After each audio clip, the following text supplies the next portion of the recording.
خدا تعالی مومن پر اتنا مہربان ہوتا ہے کہ اگر وہ سچے دل سے اسے پکارے تو خدا اس کی زنا زنی تک کو بھی معاف کر دیتا ہے، جیسے کہ امام غزالی نے مشکات کی شرح میں لکھا ہے۔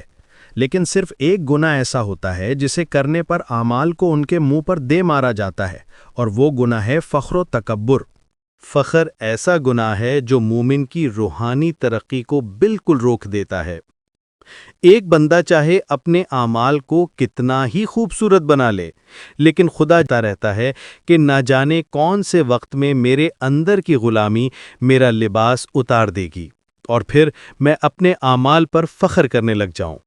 احباب، استقلال کبھی کبھی بندے کو فخر کا شکار بنا دیتا ہے۔ اسی لیے جب بندہ اس کا شکار بن جاتا ہے تو اعمال سمجھتے ہیں کہ ہم بڑے ہو گئے ہیں، ہم اچھے ہو گئے ہیں، ہم تقوی والے ہو گئے ہیں، اور یہی جھوٹ ہوتا ہے جو ہم خود سے بولنے لگتے ہیں، اور پھر اللہ ہمارے اعمال کو ہی ہم پر ڈال دیتا ہے۔ ایک بزرگ کہتے ہیں کہ جو بندہ اپنی نفس کی غلامی کرے اور اپنے نفس کی خوشی کے لیے زندگی گزارے، وہ کبھی یہ نہ سوچے کہ خدا اسے عاجز اور مسکین لوگوں کی سعادت اور خیرات نصیب کرے گا۔ روز مشرق سے لے کر مغرب تک آپ جس انسان کو بھی دیکھتے ہیں وہ فکر و فساد کی زندگی گزار رہا ہے۔ زبان سے گلا شکوہ، دل سے شکایت، اور آنکھوں سے لوگوں کے عیب دیکھنا۔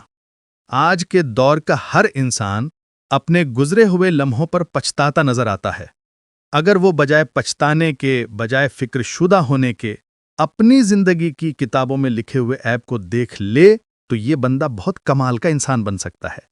اس کی عادت اتنی بہترین ہو سکتی ہے کہ اس کا ہر لمحہ اسے قرب الہی میں لے جا سکتا ہے۔ مگر ایسا صرف تبھی ہوتا ہے جب بندہ نفس کے تعاوض سے آزاد ہو اور اپنی زندگی میں عاجزی کا حسن داخل کرے۔ اصل بات یہ ہے کہ حقیقی زندگی وہ ہے جس میں بندہ اپنا کچھ نہیں سمجھتا۔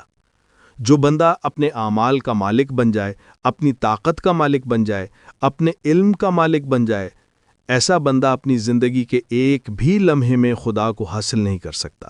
احباب صداقت، آج ہم جس عصر میں جی رہے ہیں وہ صحت کا زوال، اخلاق کا زوال، علم و معرفت کا زوال اور ادب کا زوال کا عصر ہے۔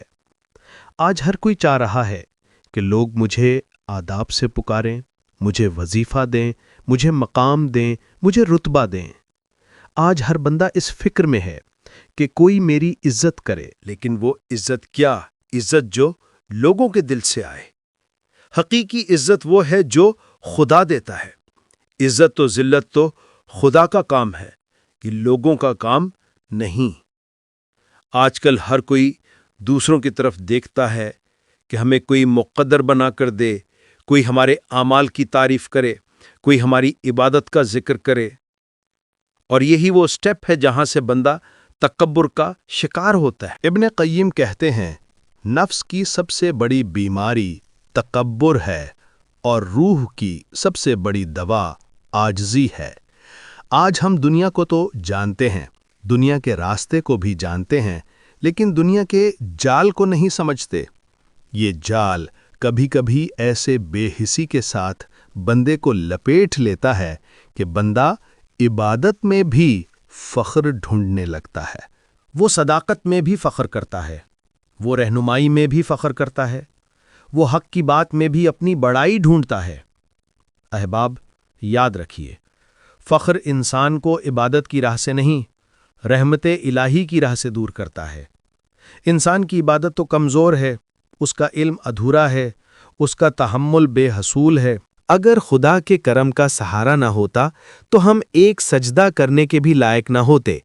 لیکن بندہ جیسا جیسا آگے بڑھتا ہے وہ فخر کرتا ہے کہ آج میں یہ کر رہا ہوں، آج میں وہ کر رہا ہوں، آج میں اتنی عبادتیں کرتا ہوں، آج میں اتنے وظائف کرتا ہوں، لیکن وہ بھول جاتا ہے کہ یہ سب اللہ کے فضل سے ہو رہا ہے، اس کی قدرت سے ہو رہا ہے، خود کے قابلیت سے کچھ نہیں۔ احباب، آج ہم سب کی سب سے بڑی ذمہ داری یہ ہے کہ ہم اپنے اعمال کو، اپنی زندگی کو اور اپنے راستے کو عاجزی سے سجائیں۔ عاجزی وہ چیز ہے جو فرشتوں کو انسان کا محیط بناتی ہے۔ عاجزی سے روح بلندی پاتی ہے، عاجزی سے دل نورانی ہوتا ہے، تکبر سے روح کے اوپر پردے گر جاتے ہیں۔ تکبر سے علم بند ہو جاتا ہے، تکبر سے عبادت کا نام بھی بندے کے اندر سے چھن جاتا ہے، تکبر سے روحانیت کا سفر رک جاتا ہے۔ آج ہم سب کو چاہیے کہ ہم اپنے نفس کی غلامی سے آزادی حاصل کریں، نفس کو کہہ دیں تو کچھ نہیں، اصل مالک اللہ ہے۔ اور جب بندہ یہ کہہ دیتا ہے، پھر اللہ اسے ایسے مقامات عطا کرتا ہے جہاں تک سوچ بھی نہیں جا سکتی۔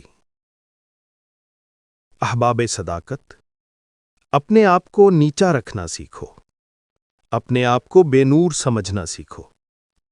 زندگی کا راستہ تبھی آسان ہوتا ہے جب بندہ یہ مانتا ہے کہ میں کچھ نہیں، سب کچھ اللہ ہے۔ اور جس دن بندہ یہ مان لیتا ہے، اس دن اس کے اعمال بھی قبول ہونے لگتے ہیں، اس کی عبادت بھی مقبول ہونے لگتی ہے، اور اس کی روح بھی بلندیوں کا سفر شروع کر دیتی ہے۔ اللہ ہم سب کو فخر کے اس بیماری سے بچائے دے، آمین۔